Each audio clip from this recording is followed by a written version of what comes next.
I said before that Carrick can be to United what Southgate was to England in cultivating a culture, producing a harmony and a togetherness, understanding that institution so you get results that were better than the ones that went before without necessarily having the obvious qualifications to do the job.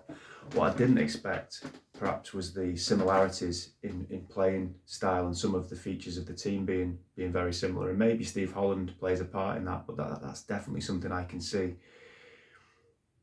One of the features of Southgate's teams with England was when England went a goal up in a game, we would sit in a defensive shape. That's fine to sit in a defensive shape, but what also changed was the levels of the players. The levels dropped. So the engagement, getting out to the ball quickly, the body language, the levels of enthusiasm.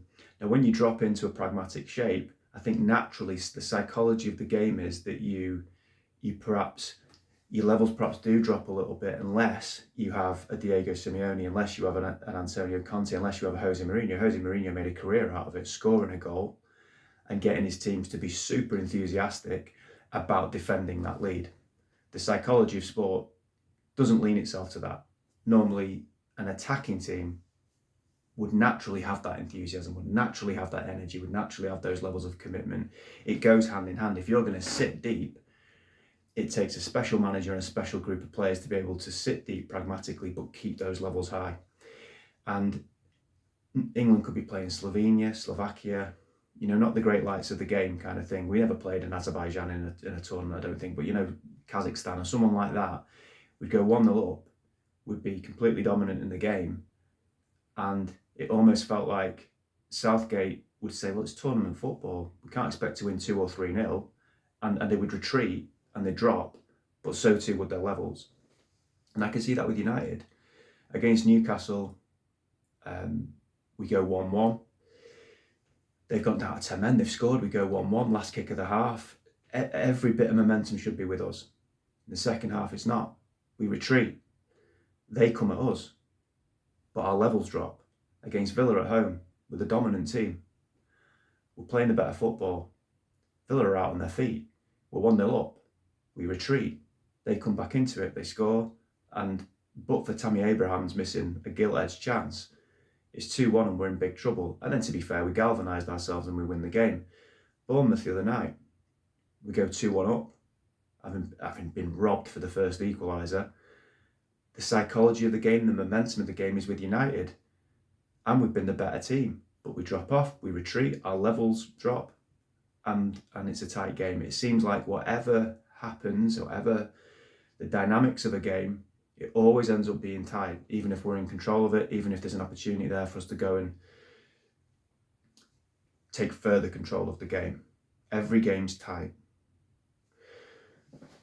And that's definitely a similarity to what happened with Southgate. Now, there's the good qualities as well. I think things like in adversity, the team's good at responding to adversity. We do well against really good sides. We stay in games. We hang in there. There does seem to be a bit more of a spirit and a camaraderie there than perhaps there was before. Those qualities are there. I was going to say Southgate divides opinion. He doesn't really. Most United fans really do not want Gareth Southgate as the United manager, and most England fans don't rate Southgate. I've said many times on here before, I don't share the opinion of that he was so bad. England as a national team, their history is they won the World Cup in 1966, they reached the semi-final in 1990, and they reached the semi-final of a home tournament in 1996 Euros, and that's it. And over those years, and up until 2018 when we played in the World Cup, when Southgate took his first tournament, there was some really, really good sides that England had. Some really good sides with top-class players, so-called golden generations, and we never got near it. Southgate comes in, semi-final of the World Cup in 2018, no one saw that coming. Final of the Euros in 2021, effectively a home tournament. Qatar 2022, robbed in the quarter-final, officiating that needs to be looked at against France. And the final again in 2024, playing turgid football all the way to it, but still reaching a final. So if if Michael Carrick can inspire that level of improvement from what we've had in the last 11, 12 years, but the football's not so good, then maybe that won't be the end of the world. But there's a bit of hypocrisy. It always is, I guess, with football fans. But I look at United fans would be outraged if Gareth Southgate took the United job. I think we've got our own kind of version of him in Michael Carrick, because the football to me looks very, very similar. We are effectively still a moments team. We're a team that relies on the likes of Cunha and Bruno. Earlier in the season, Mbeumo was in that conversation. Ahmad would normally be in that conversation. Casemiro pops up with a goal from set pieces. Seshko, obviously, is a lad that's done really well over recent weeks, and he's scoring goals for us. So we're relying on individual players. And look, Arsenal are going to win the league on moments. Arsenal are a functional football team that are well drilled. I think they're well coached. I think there's a manager there that galvanises them, that their psychology is very, very good, certainly better than it's been, because they don't look like they're going to fall away this year. We'll reserve judgment on that, but that they're not a brilliant team. They're not blasting teams away with an approach. They're very good at set pieces. They're pretty difficult to break down, and they've got a lot of good individual players who can score goals, and they're going to win the league and maybe more. It's not like City. I hate to use them as the blueprint, but when they got their 100 points that season, they were playing football on a different planet, and that was a way of playing that beat teams with great individual players, yes, but not really relying on moments. There's a structure to what they did. But that's not football at the moment. Liverpool won the league last year with a functional football team. So if you're going to rely on moments, what you need is enough exceptional players in positions around the pitch that can deliver those moments. And I don't just mean a 25-yard screamer or a brilliant bit of football. I mean, if you're a left back or a right back, in the moments that you have to be engaged, in the moments where you have to be exceptional in your role, you produce. If you're a centre back, in moments, you produce. If you're a defensive midfield player, in your moments, you produce. And everyone does their job properly. The issue we've got is that's going to take a hell of a lot of recruitment to get players good enough to do that across every area of the pitch. We at the moment, as I say, have probably got 4 or 5 in there, and that's enough to get you this season, at least in a suspended reality season, between 3rd and 6th. Would it be every season? I don't know.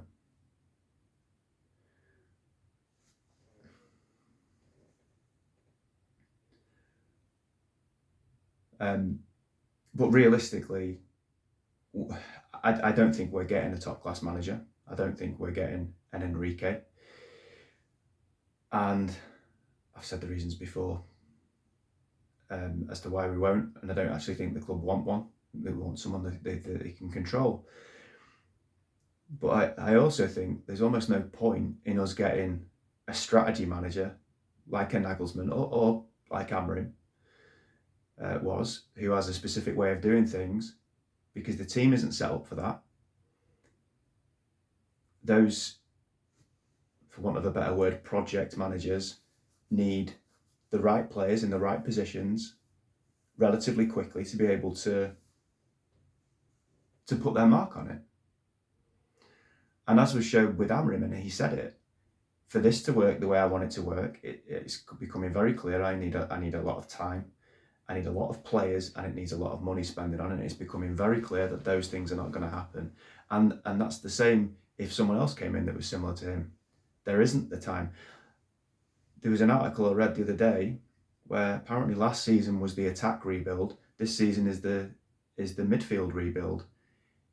If you've got Amorim there, and you're going to choose one area of the pitch at a time, but this year we're going to focus on the attack, next year we're going to focus on the midfield, then you have to give him more time to be able to put his way in place, because you're not giving him the pieces of the jigsaw puzzle that he needs, and he's clearly not good enough to work with what he has, but you picked him. So we are not getting, I don't think, a Nagelsmann or someone who has a bespoke, specific style of play, and there's probably no point. Which comes back to what I always talk about, that bigger picture with the owners. So it will be Carrick. Bar a disaster, it will be Carrick. And I think what we're in for is something quite similar to what we saw with England and Southgate. Are we ready for that? I don't know. A little bit of a note before I end on the future of the channel moving forward.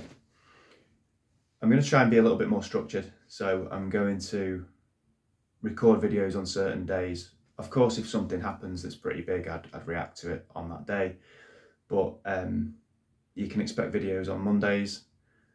You can expect videos on Fridays, on Saturdays, a bit of a Saturday social type one. If we play on a Sunday, of course, I do a match reaction. Any day we do have a match, I'll do a match reaction. And I will get more structured in terms of perhaps having specific subjects on specific days as well, where there's a flavour, so you know what to expect a little bit more. With 50 subscribers, I want you to know what to expect, and so that you can tune in and it feels like it feels comfortable. It feels like an old jumper that you put on. It's Monday. He does that guy does chat UTD. If people are interested in that kind of thing. So as I say, it will be a little bit more structured moving forward. As always, let me know your thoughts. And as always, Glazers out.